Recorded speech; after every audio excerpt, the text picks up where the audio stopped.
Welcome to the Bible in 365 Days.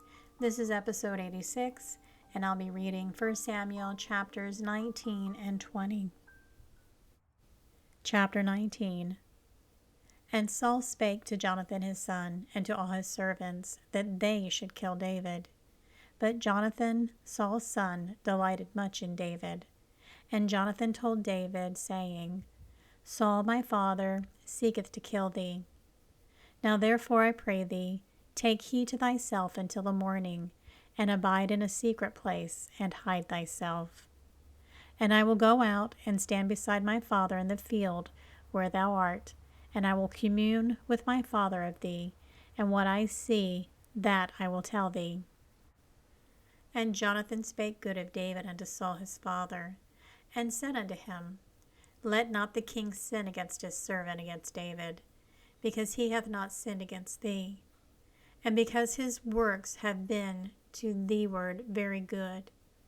For he did put his life in his hands, and slew the Philistine, and the Lord wrought a great salvation for all Israel. Thou sawest it, and didst rejoice. Wherefore then wilt thou sin against innocent blood, to slay David without a cause? And Saul hearkened unto the voice of Jonathan. And Saul sware, As the Lord liveth, he shall not be slain. And Jonathan called David, and Jonathan showed him all those things. And Jonathan brought David to Saul, and he was in his presence, as in times past. And there was a war again, and David went out, and fought with the Philistines, and slew them with a great slaughter, and they fled from him. And the evil spirit from the Lord was upon Saul, as he sat in his house with his javelin in his hand, and David played with his hand. And Saul sought to smite David, even to the wall with his javelin, but he slipped away out of Saul's presence, and he smote the javelin into the wall, and David fled and escaped that night. Saul also sent messengers unto David's house to watch him, and to slay him in the morning. And Michal, David's wife, told him, saying, If thou save not thy life tonight, tomorrow thou shalt be slain. So Michal let David down through the window, and he went and fled and escaped. And Michal took an image and laid it in the bed, and put a pillow of goat's hair for his bolster, and covered it with a cloth. And when Saul sent messengers to take David, she said, He is sick. And Saul sent messengers again to see David, saying, Bring him up to me in the bed, that I may slay him. And when the messengers were come in, behold, there was an image in the bed, with a pillow of goat's hair for his bolster. And Saul said unto Michal, Why hast thou deceived me so, and sent away mine enemies, that he is escaped? And Michal answered Saul, He said unto me, Let me go, why should I kill thee? So David fled and escaped, and came to Samuel to Ramah, and told him all that Saul had done to him. And he and Samuel went and dwelt in Naioth. And it was told Saul, saying, Behold, David is at Naioth in Ramah. And Saul sent messengers to take David. And when they saw the company of the prophets prophesying, and Samuel standing as appointed over them, the Spirit of God was upon the messengers of Saul, and they also prophesied. And when it was told Saul, he sent other messengers, and they prophesied likewise. And Saul sent messengers again the third time, and they prophesied also. Then went he also to Ramah, and came to a great well that is in Secu. And he asked and said, Where is Samuel and David? And one said, Behold, they be in Naioth in Ramah. And he went thither to Naioth in Ramah, and the Spirit of God was upon him also. And he went on and prophesied until he came to Naioth in Ramah. And he stripped off his clothes also, and prophesied before Samuel in like manner, and lay down naked all that day and all that night. Wherefore they say, Is Saul also among the prophets? Chapter 20. And David fled from Naioth in Ramah, and came and said before Jonathan, What have I done? What is mine iniquity? And what is my sin before thy father, that he seeketh my life? And he said unto him, God forbid. Thou shalt not die. Behold, my father will do nothing either great or small, but that he will show it me.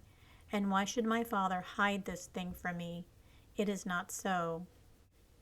And David sware moreover, and said, Thy father certainly knoweth that I have found grace in thine eyes. And he saith, Let not Jonathan know this, lest he be grieved. But truly as the Lord liveth, and as thy soul liveth, there is but a step between me and death. Then said Jonathan unto David, Whatsoever thy soul desireth, I will even do it for thee. And David said unto Jonathan, Behold, tomorrow is the new moon, and I should not fail to sit with the king at meat. But let me go, that I may hide myself in the field unto the third day at even. And if thy father at all miss me, then say, David earnestly asked leave of me, that he might run to Bethlehem his city, for there is a yearly sacrifice there for all the family. If he say thus, it is well, thy servant shall have peace. But if he be very wroth, then be sure that evil is determined by him. Therefore thou shalt deal kindly with thy servant, for thou hast brought thy servant into a covenant of the Lord with thee. Notwithstanding, if there be in me iniquity, slay me thyself, for why shouldest thou bring me to thy father? And Jonathan said, Far be it from thee, for if I knew certainly that evil was determined by my father to come upon thee, then would not I tell it thee? Then said David to Jonathan, Who shall tell me? Or what if thy father answer thee roughly? And Jonathan said unto David, Come, and let us go out into the field. And they went out both of them into the field. And Jonathan said unto David, O Lord God of Israel, when I have sounded my father about tomorrow any time, or the third day, and behold, if there be good toward David, and I then send not unto thee, and show it thee, the Lord do so, and much more to Jonathan. But if it please my father to do the evil, then I will show it thee, and send thee away, that thou mayest go in peace, and the Lord be with thee, as he hath been with my father.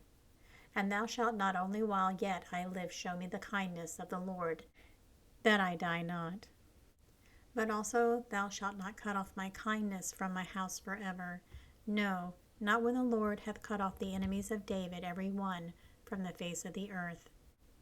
So Jonathan made a covenant with the house of David, saying, Let the Lord even require it at the hand of David's enemies. And Jonathan caused David to swear again, because he loved him, for he loved him as he loved his own soul. Then Jonathan said to David, Tomorrow is the new moon, and thou shalt be missed, because thy seat will be empty. And when thou hast stayed 3 days, then thou shalt go down quickly, and come to the place where thou didst hide thyself when the business was in hand, and shalt remain by the stone Ezel.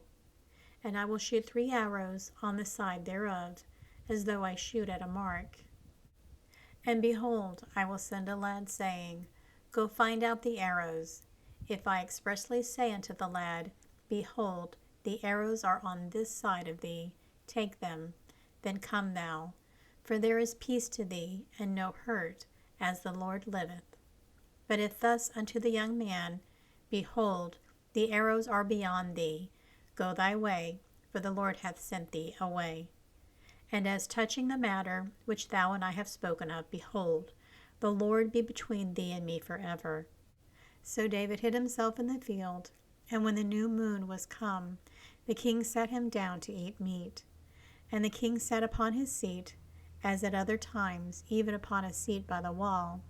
And Jonathan arose, and Abner sat by Saul's side, and David's place was empty.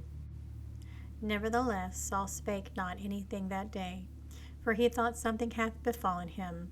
He is not clean, surely he is not clean. And it came to pass on the morrow, which was the 2nd day of the month, that David's place was empty. And Saul said unto Jonathan his son, Wherefore cometh not the son of Jesse to meat, neither yesterday nor today? And Jonathan answered Saul, David earnestly asked leave of me to go to Bethlehem. And he said, Let me go, I pray thee, for our family hath a sacrifice in the city, and my brother, he hath commanded me to be there. And now, if I have found favor in thine eyes, let me go away, I pray thee, and see my brethren. Therefore he cometh not unto the king's table. Then Saul's anger was kindled against Jonathan, and he said unto him, Thou son of the perverse rebellious woman, do not I know that thou hast chosen the son of Jesse to thine own confusion, and unto the confusion of thy mother's nakedness? For as long as the son of Jesse liveth upon the ground, thou shalt not be established, nor thy kingdom. Wherefore now send and fetch him unto me, for he shall surely die. And Jonathan answered Saul his father, and said unto him, Wherefore shall he be slain? What hath he done? And Saul cast a javelin at him to smite him, whereby Jonathan knew that it was determined of his father to slay David. So Jonathan arose from the table in fierce anger, and did eat no meat the 2nd day of the month, for he was grieved for David, because his father had done him shame. And it came to pass in the morning that Jonathan went out into the field at the appointed time with David, and a little lad with him. And he said unto the lad, Run, find out now the arrows which I shoot. And as the lad ran, he shot an arrow beyond him. And when the lad was come to the place where the arrow which Jonathan had shot, Jonathan cried after the lad and said, Is not the arrow beyond thee? And Jonathan cried after the lad, Make speed, haste, stay not. And Jonathan's lad gathered up the arrows and came to his master. But the lad knew not anything, only Jonathan and David knew the matter. And Jonathan gave his artillery unto the lad, and said unto him, Go carry them to the city. And as soon as the lad was gone, David arose out of the place toward the south, and fell on his face to the ground, and bowed himself 3 times. And they kissed one another, and wept one with another, until David exceeded. And Jonathan said to David, Go in peace, for as much as we have sworn both of us in the name of the Lord, saying, The Lord be between me and thee, and between my seed and thy seed forever. And he arose and departed, and Jonathan went into the city. And this concludes episode 86. Everyone have a very blessed day.